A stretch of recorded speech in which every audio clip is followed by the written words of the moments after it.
powerful of all human sensory abilities is vision.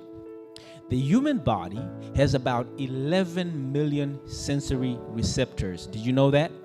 And of those 11 million sensory receptors, 10 million of those are dedicated to vision. We are more dependent on vision than anything else. So if we focus all our mental energy into the future, the perspective of our future shifts, because it means that we are focusing on futuristic perspectives, right? If you focus on your past, you become stuck in your past because you ain't going that way. You are supposed to be going towards your future. So in other words, a small change in what you see and where you focus can lead to a big change in what you do. And so with that said, I want to focus on a perspective shift that happened for me. When I was a kid, I used to be really afraid of walking through a graveyard for any reason. Until I heard this message from Dr. Myles Munroe. In that message, he said that the richest place on earth is a place right there in your neighborhood. And what he meant was that he said that it's not the gold mines of South Africa.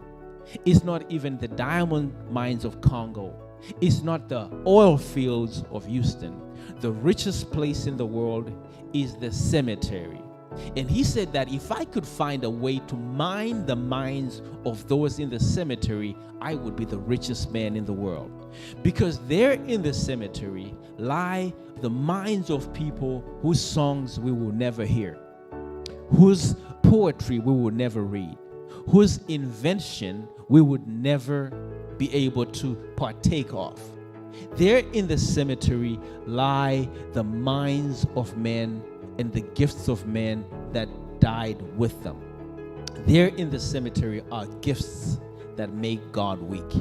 And I decided, right then, that I don't want to be the reason that God weeps. I decided that I'm going to die empty. When I transition out of this world, I refuse to live this world having been used by everybody else but God. And so I'm going to die empty.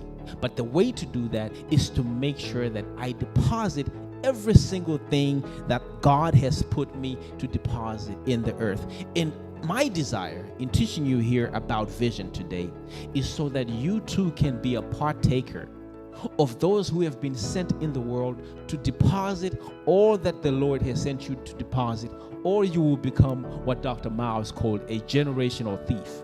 A generational thief is someone who comes to the earth and unfortunately does not deposit that which the Lord has sent them to deposit. And so when I learned this, I began to ask God, what is my purpose?